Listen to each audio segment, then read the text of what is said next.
Good evening. In a couple of my videos I spoke of having to go to work, so I wasn't going to be able to finish some of the projects that I had. I thought that I would help explain that a little bit by showing you what I do and describe my schedule, and I thought maybe that would help eliminate maybe some confusion on what I do or why I said I couldn't finish projects when I'm going to work. Everybody works, but not everybody works away from home. I work on the drilling rigs. As you can see, there's a drilling rig behind me. I work in a specialized section of the industry. I provide directional drilling services. Hi, I'm Tracy, and this is Working Man's Revolution. Please like, subscribe, and leave a comment. In the past, wells were drilled vertically, going through a formation which produced oil and natural gas.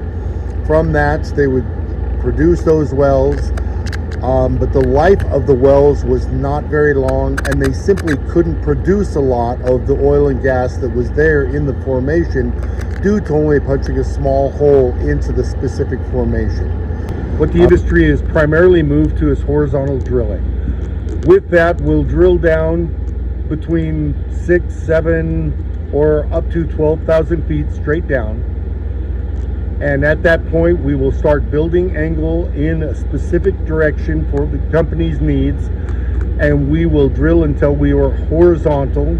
At that time, we will drill horizontally anywhere from 5,000 feet up to 3 miles, maybe even more.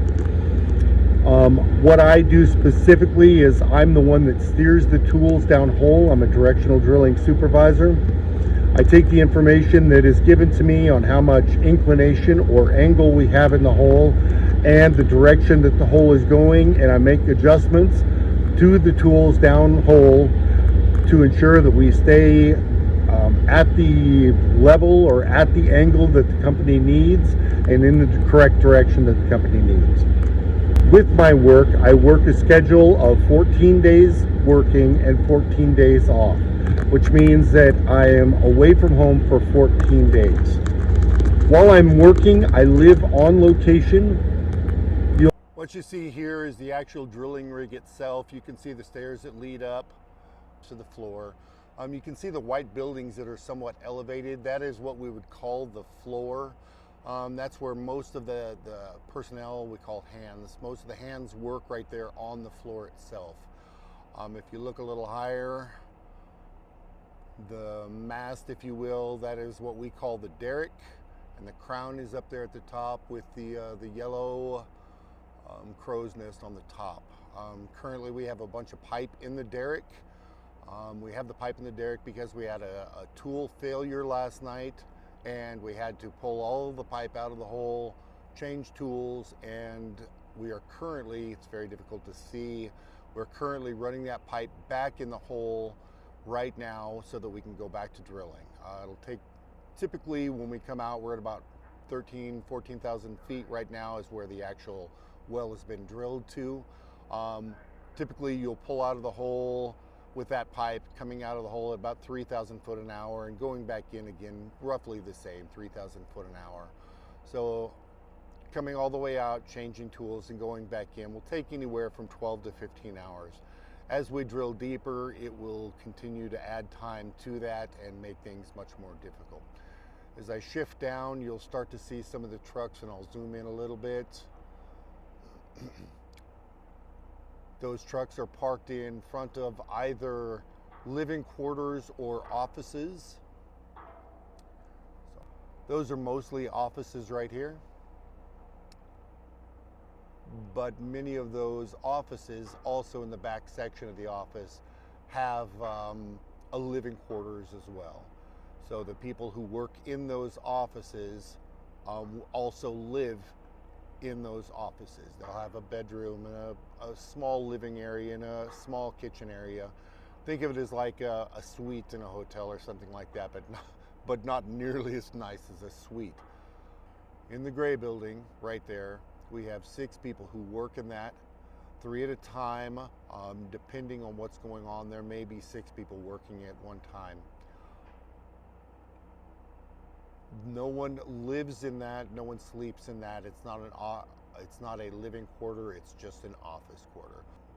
I'll walk down the ridge now, and I'll show you just the living quarters themselves and where we live.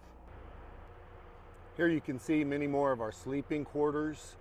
You can see the vehicles and the buildings behind. You can see that there are 2 rows of buildings there, to where there's one in front and one in the rear. Like I said, anywhere from 2 to 6 people will live in those quarters. They'll rotate. You'll have guys that are working, 6 in the morning to 6 at night, and then you'll have the other crew, the night crew, who are working 6 at night to 6 in the morning. I can't really video any closer to those because the noise will get pretty loud. The rig itself generates a lot of noise. Anyway, that is the living quarters from the exterior. I'll go to the interior. Lastly, this will just be a very quick walkthrough of what we have for living quarters. Living quarters used to be much worse than they are now. This one is actually pretty good. Some of them I lived in 20 years ago were pretty bleak. But living quarters have improved pretty well. Let's see, you got a common area for a washer and dryer. We have a small sofa, little bar area, whatever, breakfast thing, whatever you want to call it. We all live out of suitcases basically, so we just leave everything pretty well there. Refrigerator, little stove, bottled water, and just a regular old bed, tiny little bathroom, and a sink in there. That's pretty much the living conditions out here. Like I said, it's much better than it used to be, much better. It's still not great. It can be difficult. Nonetheless, this is my life when I'm away from home. Many times I'll talk about having to go to work, and when I have to go to work, this is where I am. Well, thank you for watching. The video is quite different than most of the other videos I'm going to put out. I have no real intention of putting out a bunch of videos about where I sleep, where I work, or anything like that. I did just want to show briefly where I live when I'm not at home, and the life that I have, and how difficult it may be because of the uniqueness and because of the time away.